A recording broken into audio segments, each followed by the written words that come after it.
Hello students, triple C के इस नए वीडियो में आपका एक बार फिर से बहुत बहुत स्वागत है। स्टूडेंट्स, आज हम लोग इस वीडियो में सीखेंगे कंप्यूटर मेमोरी और स्टोरेज के बारे में। तो आइए सबसे पहले हम इसकी परिभाषा देख लेते हैं कि इसकी परिभाषा क्या है। कंप्यूटर मेमोरी और स्टोरेज का प्रयोग डेटा और इंफॉर्मेशन को सुरक्षित रखने के लिए किया जाता है। देखिए, दो चीज़ें आप लोगों ने इससे पहले पढ़ी है, इनपुट और आउटपुट डिवाइस। इनपुट डिवाइस क्या करती है? डेटा को कंप्यूटर को प्रोवाइड करती है, और आउटपुट डिवाइस क्या करती है? प्रोसेस होने के बाद आउटपुट यूनिट को वो डेटा दे देती है आफ्टर प्रोसेस। यहाँ पर इम्पॉर्टेंट ये है कि इनपुट और आउटपुट के बीच में एक प्रोसेसिंग हो रही है। उस प्रोसेसिंग के लिए बहुत ज़रूरी है कि जो इनपुट हुआ है उसे कहीं पे स्टोर करके रखा जाए, जिससे वो प्रोसेसिंग हो सके। तो इस प्रोसेसिंग को करने के लिए जो इन मेमोरी यूनिट यूज होती है उसी को हम कहते हैं मेमोरी डिवाइस या मेमोरी यूनिट। तो कंप्यूटर मेमोरी और स्टोरेज का प्रयोग डेटा और इंफॉर्मेशन सुरक्षित रखने के लिए किया जाता है। क्यों किया जाता है ये आपको समझ में आ गया होगा। यह एक भौतिक डिवाइस होती है। भौतिक मतलब आप इसे छू के देख सकते हैं, जो कि चिप, ड्राइव और डिस्क की फॉर्म में होती है और डेटा को स्टोर करने के लिए प्रयोग की जाती है। कंप्यूटर में ये मुख्यतः दो प्रकार की होती है। कौन कौन से? एक होती है प्राइमरी मेमोरी और दूसरी होती है सेकेंडरी मेमोरी। तो सबसे पहले हम लोग देखेंगे कि प्राइमरी मेमोरी क्या होती है। प्राइमरी मेमोरी एक ऐसी मेमोरी होती है जो कि हमारे डेटा को सीपीयू तक पहुंचाने का काम, यानी कि सीपीयू के साथ मिलकर ये काम करती है। यह कंप्यूटर की मेन मेमोरी होती है और प्रोसेसर मेमोरी को डेटा प्रदान करने के लिए काम में आती है। मुख्यतः ये दो प्रकार की होती है, रैम और रोम। तो हम देख लेते हैं कि रैम क्या होती है।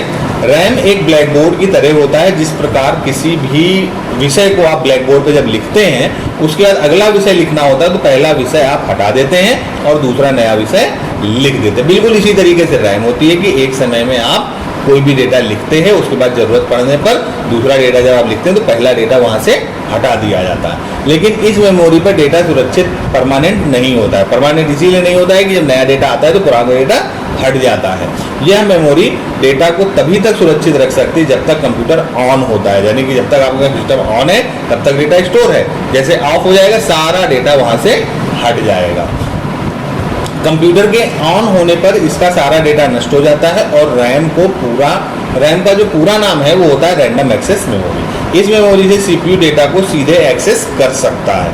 मेमोरी के इस गुण के कारण ही हम इसे वोलेटाइल मेमोरी, वोलेटाइल माने उड़ जाने वाला, कि परमानेंट ना रहने वाला, वोलेटाइल मेमोरी कहते हैं। रैम मुख्यतः दो प्रकार की होती है। एक होती है एस रैम और दूसरी होती है डी रैम। जैसा कि नाम से ही लग रहा है, एस रैम का मतलब है static random access memory. Computer में यह मेमोरी कैश मेमोरी के रूप में लगी हुई होती है। कभी आप सिस्टम परचेस करने जाइए तो आपका कॉन्फ़िगरेशन देखिएगा तो उसमें हमेशा लिखा होगा सीपीयू इतने गीगाहर्ट्ज़ का with L1, L2, L3 cash इतने MB की। तो वो जो MB की कैश लगी होती है L1, L2, L3, वो हमारी एस रैम ही होती है।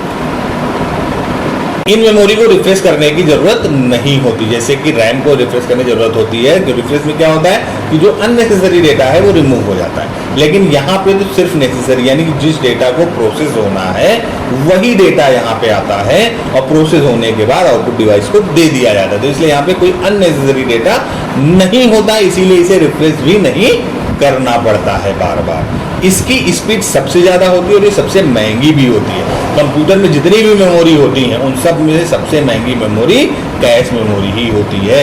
ये सीपीयू में L1, L2, L3 cache memory के रूप में लगी होती है। आइए देखते हैं डी रैम क्या है। डी रैम का मतलब होता है डायनेमिक रैंडम एक्सेस मेमोरी। ये ज़्यादातर पर्सनल कंप्यूटर में होती है, जो हम और आप कंप्यूटर यूज कर रहे हैं इनमें होती है। इस प्रकार की मेमोरी एक निश्चित समय में रिफ्रेश होती है।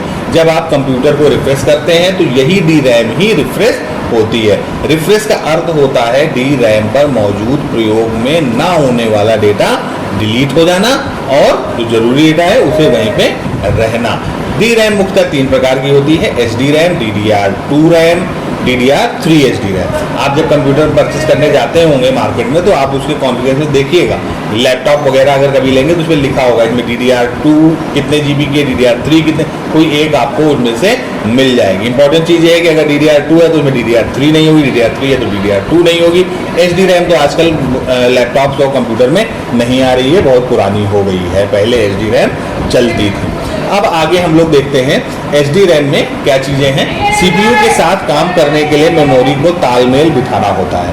CPU जिस तरीके से तेज़ी से काम करता है उतनी तेज़ी से हमारी जो प्राइमरी मेमोरी वो काम नहीं कर पाती, तो इनकी क्षमता को जब बढ़ाया गया तो हमको एक नई प्रकार की मेमोरी मिली जिसे हमने कहा HD रैम। ये CPU की स्पीड के साथ तालमेल बैठा लेती है और उसको डेटा प्रोवाइड करने का काम कर लेती है। जो रैम इस तालमेल को बिठाने में सहायक होती है उन्हीं को HD रैम कहते हैं। HD रैम का पूरा नाम होता है synchronous dynamic random access memory. Synchronous मतलब सिंक्रोनाइज कर रहा है CPU और अपनी मेमोरी में, जो सिंक्रोनाइज कर, इसीलिए इसको कहते हैं synchronous dynamic random access memory. इसके बाद बात करते हैं हम लोग DDR2 और DDR3 HD रैम की। अब जैसे जैसे क्षमता बढ़ती गई रैम की क्वालिटी या रैम का नाम भी हम चेंज करते चले गए। जैसे HD रैम से और ज़्यादा क्षमता बढ़ाई तो हमारे पास आ गई DDR2 रैम। इसीलिए HD रैम की तुलना में DDR2 रैम लगे हुए सिस्टम तेज काम करते हैं और DDR2 से भी तेज काम करते हैं जिसमें DDR3 HD रैम लगी हुई होती है। CPU के साथ तालमेल बैठाने की क्षमता जैसे जैसे बढ़ती जाती है मेमोरी के टाइप भी बदलते चले जाते हैं। Double data rate synchronous dynamic random access memory यानी कि DDR2 HD रैम इसी टाइप की मेमोरी है जो CPU के साथ HD रैम से ज़्यादा तेज़ी से तालमेल बना सकती है। DDR2 से भी ज़्यादा तेज़ी से जो तालमेल बनाते हैं वो DDR3, इसी प्रकार DDR4 और आगे चल के इसी तरीके से मेमोरी बढ़ती चली जाएंगी। अब बात हम लोग करते हैं रोम के बारे में। रोम क्या होती है? ये भी एक प्राइमरी मेमोरी होती है।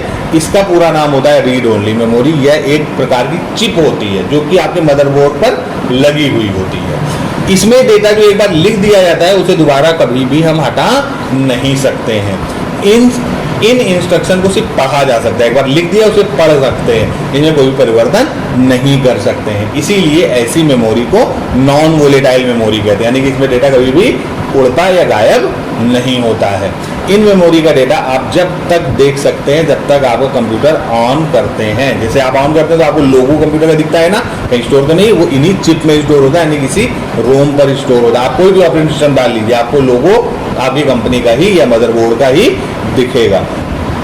अपने कंप्यूटर में कोई भी आप ऑपरेटिंग सिस्टम डालते हैं, कोई भी जैसे विंडोज या लाइनक्स कुछ भी डालिए, आपको मदरबोर्ड या जो है आपके कंपनी का ही लोगो दिखेगा। रोम के विभिन्न प्रकार के भाग होते हैं, विभिन्न प्रकार की रोम होती है जो कौन कौन सी है, एक पी रोम है, ईपी रोम है और ईईपी रोम है। इन तीनों को हम लोग डिटेल में यहाँ पे समझते हैं। पी रोम में पी का मतलब है programmable, programmable read only memory, यानी जिसे प्रोग्राम किया जा सकता हो। बायोस उसका सबसे अच्छा एग्जांपल है।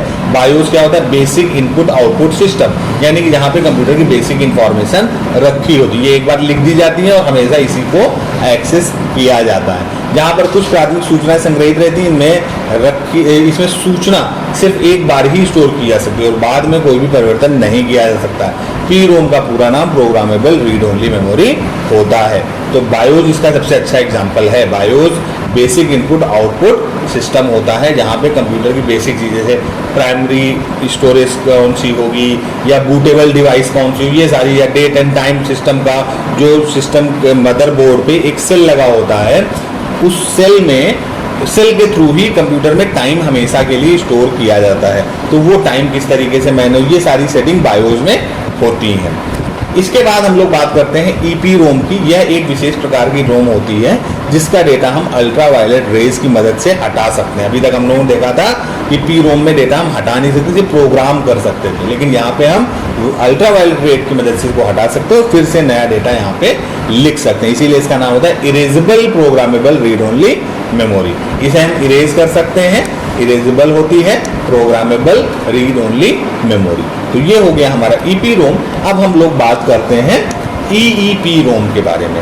यह एक प्रकार का पी रोम होती है जिसमें डेटा को इलेक्ट्रिसिटी की मदद, जैसे उसमें हम ईपी रोम में क्या करते थे, अल्ट्रा वायलेट किरणों की मदद से डिलीट करते थे, यहाँ पे हम इलेक्ट्रिसिटी की मदद से डेटा को डिलीट करके दोबारा फिर से प्रोग्राम कर सकते हैं। इसमें पावर ऑफ होने के बाद भी डेटा वही रहता है। इसकी स्पीड रैम की तुलना में कम होती है, क्योंकि एक बार लिखा हुआ है और उसे आप रिमूव नहीं करते, इसलिए स्पीड कम होती है। EEPROM का पूरा नाम electronically erasable programmable read only memory होता है या है, ठीक है। तो EEPROM भी आपको समझ में आ गया होगा। अब हम लोग अगले वीडियो में चलेंगे सेकेंडरी मेमोरी के बारे में सीखना, ठीक है। तो अगले वीडियो में हम लोग सेकेंडरी मेमोरी के बारे में सीखेंगे। आज के लिए इतना ही, अगले वीडियो में मिलते हैं सेकेंडरी मेमोरी के बारे में और इन्फॉर्मेशन जानने के लिए। आप लोग फिलहाल सेकेंडरी मेमोरी, अगर आपके पास बुक्स अवेलेबल हैं तो आप एक बार देखिएगा, अदरवाइज नेक्स्ट वीडियो में तो मैं आपको बताऊंगा ही सेकेंडरी मेमोरी क्या होती है। तो आज के लिए इतना ही, थैंक यू वेरी मच।